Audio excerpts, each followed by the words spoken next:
வணக்கம் மக்களே. இப்போ நம்ம பார்க்க போகிறது பார்த்திங்கன்னா ஆசியன் கப்போட வந்து ஃபஸ்ட்டு மேட்ச் நம்மளோட இந்தியா அண்டு யுஏஇயில் ஆடுற மேட்ச் தான் பார்க்குறோம். இந்த மேட்ச் பார்த்துட்டிங்கன்னா ஹர்திக் பாண்டியா தலைவன் வேறு மாதிரி ஹேர் ஸ்டைல் வச்சுருக்கான். பிரம்மாண்டமாக இருந்துச்சு அவனை பார்க்கும்போதே. அடுத்தது தலைவன் தான் வந்து ஃபஸ்ட் ஓவர் போட வர்றான். இந்த மேட்ச்சில் வந்து நம்ம டோனியை மிஸ் பண்ணுறோம் அப்படின்னு நினச்சிட்டு இருக்கும்போது தலைவன் விளம்பரத்தில் வந்துட்டான். அதுவும் பார்த்து ஒரு ஃபுல்ஃபில் ஆகிடுச்சு. அப்படியே அடுத்தது பார்த்திங்கன்னா நம்மளோட மஞ்சுமல் பாய்ஸ் சஞ்சு சாம்சனை வந்து கடைசி வரையுமே மேட்ச்சில் இருக்கான ஓகே அப்படின்னு சொல்லி செலக்ட் பண்ணிட்டாங்க. இவன் உள்ளே இருக்காப்புல. அடுத்தது பார்த்திங்கன்னா சூரியகுமார் யாதவ் நம்ம டீமோட கேப்டன்.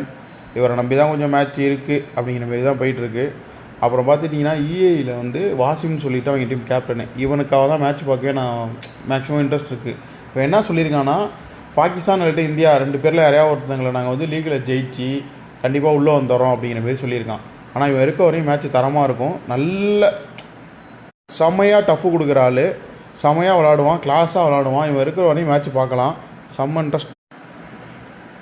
இவனை நம்பி தான் இப்போ இந்த மேட்ச் பார்க்கவே வந்திருக்கோம். எனக்கு தெரிஞ்சு இந்தியாவுக்கு செம்ம டஃப்பு கொடுப்பாங்க இந்த மேட்ச்சு. மேக்ஸிமம் இந்தியா தோக்க கூட மேக்ஸிமம் வாய்ப்பு இருக்குது. என்னடா அப்படி சொல்கிறேன்னு நினைக்காதீங்க. ஃபைனலில் பாருங்கள்.